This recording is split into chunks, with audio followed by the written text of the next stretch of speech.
Perhaps with the one exception of cheating death. The word cheat can just never be used in a positive way. Cheating on your spouse isn't good. Cheating on your business partner isn't good. Cheating on your taxes certainly isn't good. Cheating a customer by padding your bill isn't good. Cheating on an exam isn't good. Cheating on a long line at a movie theater isn't good. You get the point. And when it comes to weight loss, that word cheat is especially not good because for most people, most of the time, a cheat sets them up for a very bad spell or worse, which is a point of no return. In my office, I address this not only with at the initial consultation with a client, but reinforce it many times throughout their tenure with me. Because I know that without exception, people who have weight to lose aren't going to go from overweight or obese to a healthy slim in a perfect straight line. I also know, again, just based on my experience, that when I meet overweight and obese people for the first time, most, if not all of whom, have tried countless times to lose weight, they're anxious about another word, never. That they'll never be able to have a drink, that they'll never be able to have a slice of pizza or a piece of cheesecake, etc., and so forth. It's not true.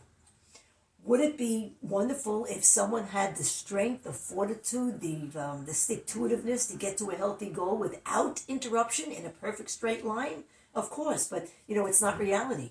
In weight loss, and I know this from personal experience, there will be mistakes along the way, some by accident and some on purpose. But there's a huge difference between a cheat and a planned indulgence. So let me give you two scenarios to explain what I mean by this. So scenario number one.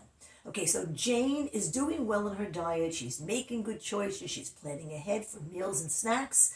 She's feeling good about herself. She's feeling confident and in control. She hasn't eaten anything off plan for a long time, and she's happily losing weight.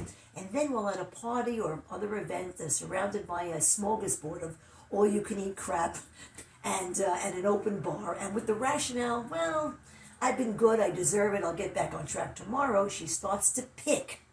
And the key word here is start. The stop doesn't happen for a while. She's licking her chops, it sure tastes good for a little while anyway. And those few minutes spurts of chewing and or drinking alcoholic beverages are followed by the long ride home. The taste is worn off. She feels lousy about what she did, having given into temptation. She's beating herself up as to why she did it. Her clothes feel so much tighter because she's puffy and bloated. And of course, the tomorrow doesn't come. She wakes up the next morning feeling lousy physically and mentally. She doesn't remember how good whatever it was she ate, tasted the night before, or how nice the alcoholic buzz felt. She only knows how bad she still feels. She feels guilty, she's in a funk, and she sure isn't getting back on track that morning. Scenario number two. Jane is doing well on her diet, making good choices, planning for meals and snacks, feeling good about herself, feeling confident and in control. She hasn't eaten anything off plan for a long time, and she's happily losing weight. She picks a date on her calendar, and perhaps she knows in advance that she has a special event, an anniversary dinner, a wedding, a planned night out with the girls, etc. And she marks it with a red star as her night to have a planned indulgence of something. A couple of drinks, a slice of cheesecake, perhaps with 2 forks to share with her spouse or a friend, a slice of pizza. She's already doing well, but now that she knows that that date is in the near distance, she's going to be even more mindful in her planning and eating leading up to that date, and in doing so, perhaps lose another couple of pounds along the way. The event comes, and instead of the old Jane who would starve an entire day or eat sparingly leading up to a special event because she was afraid of what she would find at that event, Jane has planned the whole day leading up to it as an imperfect control, knowing what she would have at this event because she went online to see the menu options. She worked backwards from that in her planning for the day. From the moment she wakes up that day, she eats well every few hours and drinks water all day long. Her metabolism is fed. Her blood sugar is stable all day. Her body is hydrated all day.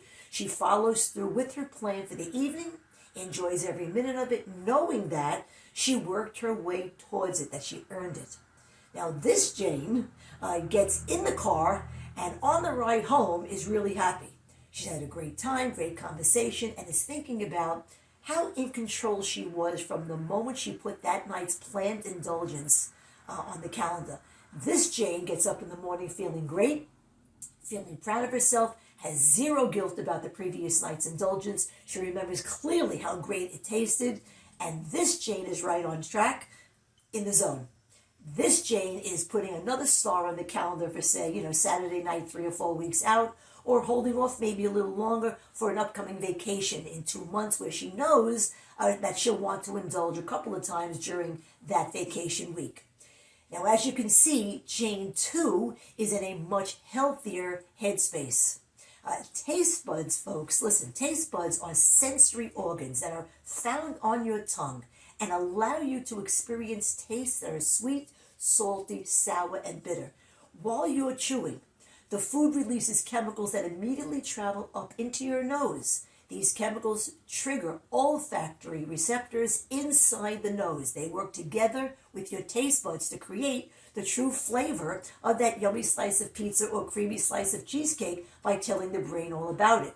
If you have weight to lose, remember that whatever you're eating or drinking is on your tongue only for a few minutes or a few seconds in some cases. So think about that. For a few minutes of chewing and giving your buds a taste, you've either A, as in Jane's scenario number 1, set yourself back emotionally and physically, not only because you felt so bad, but also because you probably had to spend another week or 2 or more digging yourself out of a 2-pound or more weight gain to get back where you were before the cheat. Or B, as in Jane's scenario number 2, this is how you always do it. Planning ahead to treat yourself, and you either had no weight gain, or because you knew that date was coming and lost another few pounds leading up to it, you don't care at all what the scale said the following morning. You're happy and you're right back on track. So whether you're in the weight loss mode or the weight maintenance mode, there's a tremendous difference between cheating and planning to indulge. Cheating is something you should just never do. Indulging is something you should certainly feel good about planning to do. In any one of those cases, weight loss mode, weight maintenance mode, or indulging, if you don't have a plan for the train every day, you're bound to go off the track. And that's today's Fat Chat. See you next time.